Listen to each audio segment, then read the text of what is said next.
ज्या आपण परिसरामध्ये घडलो त्या परिसरातील माणसांना उभं करण्यासाठी प्राची खेतानी मॅडम यांच्या वतीनं आपण स्वागत करू। गगनबावड्यासारख्या ठिकाणी चांगलं काम करणारा एखादा व्यक्ती आहे, आज ते जरी साधारण तालुक्यामध्ये काम करत असले तर हे ठिकाण सुद्धा गगनबावड्याच्या कुशीतच आहे। कदाचित ते दुर्गम भागामध्येच तिथल्या मुलांच्या विकास म्हणजे प्रत्येकाला आपले वडील हे आदर्श असतातच, पण त्या व्यतिरिक्त तुम्हाला जर कोण रोल मॉडेल आपण म्हणतो म्हणजे आदर्श व्यक्तिमत्व जरूर तुम्ही जोपासा। तर हे आशिष सर यांच्यासाठी एकदा टाळ्या वगैरे नमस्कार। कौशिक गावठाण विद्यामंदिर इतक्या शाळा झाल्या त्यामुळे बोलतो। विद्यामंदिर गौशी पाटीलवाडी आणि विद्यामंदिर पात्रेवाडी। तुम्हाला आता जाणवत असेल की मागे 2 वर्षांपूर्वी 3 वर्षांपूर्वी तुमच्या भागात आता सुद्धा काही प्रमाणात थंडी असेल, म्हणजे चांगलं वातावरण असेल, पण आता ते राहिले का? गरम होतंय। कशामुळे होतंय हे गरम? कोणी तोडली झाडं? माणसाने म्हणजे कोण? आपणच ना। काही पट्टीनं झाडे लावली पाहिजे। आपल्याला जो आपण ऑक्सिजन घेतो तो कुठल्या भागापासून ऑक्सिजन निर्मिती होते?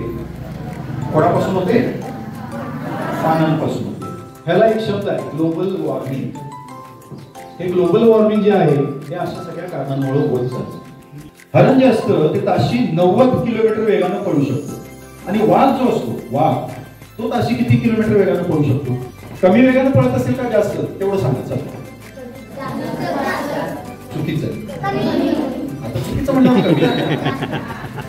हरण हे ताशी 90 किलोमीटर वेगानं पळतं आणि वाघ हा ताशी 60 किलोमीटर वेगानं पळतो, पण तरी वाघ हरणाची शिकार करतो, त्याला मारतो।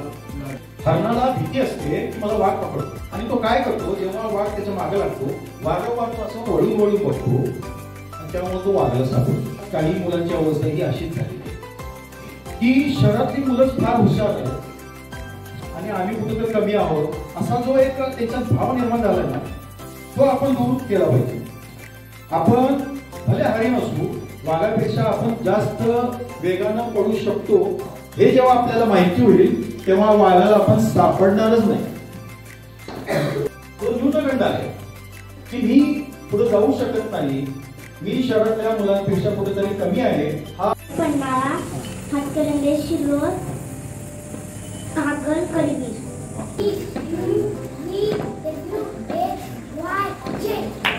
खूप खूप शुभेच्छा। जय हिंद, जय भारत।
भारत माता